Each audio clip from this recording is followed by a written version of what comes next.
जय जय माँ मिक्स बाय बीके राज। जय जय माँ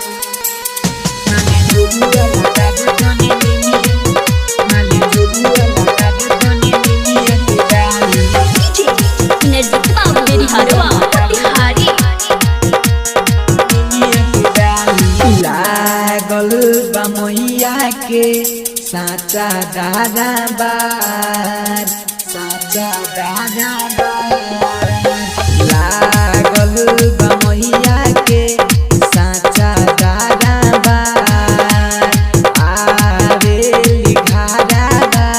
चढ़ते ही कुआर सेरा वाली जोता वाली हेरू कहाली माली झुलुआ लगा दे तनी निमिया के डाली माली झुलुआ लगा दे तनी निमिया के डाली लागल बा मैया के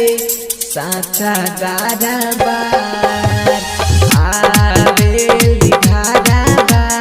चढ़ते ही कुआर सेरा वाली जोता वाली इहेनु कहाली माली झुलुआ लगा दे तनी निमिया के डाली माली झुलुआ लगा दे तनी निमिया के डाली।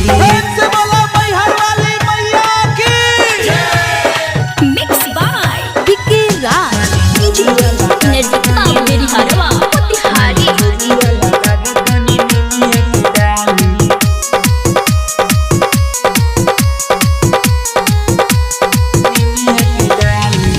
शेर सवारी के चले मैया बीर हनुमान पीछे पीछे भैरो भैया शेर सवारी के चले मैया बीर हनुमान पीछे पीछे भैरो भैया करेली मैया सब कर नैया पार तबे नु बुझेला हरदम जय जयकार लाटा वाली मेहरा वाली घरे घर पूजाली माली झुलुआ लगा दे तनी निमिया के डाली माली झुलुआ लगा दे तनी निमिया के डाली। जय जय माँ जय जय माँ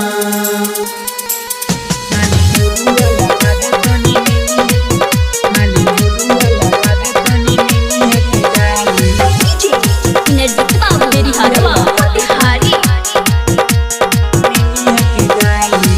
राइटर नरेंद्र या किशन बिहारी बनल बाड़े मुना रवि पूजाहारी राइटर नरेंद्र या बिकी बिहारी बनल बाड़े मुना रवि पूजारी ललकी चुनरिया मीठा मीठा फल लवंग कपूरावा हौली नारियल लेके सेवा देली मेवा झुलिया भरेली माली झुलुआ लगा दे तनी निमिया के डाली माली झुलुआ लगा दे तनी निमिया के डाली। बीके डिजिटल रिकॉर्डिंग स्टूडियो जयसीपुर।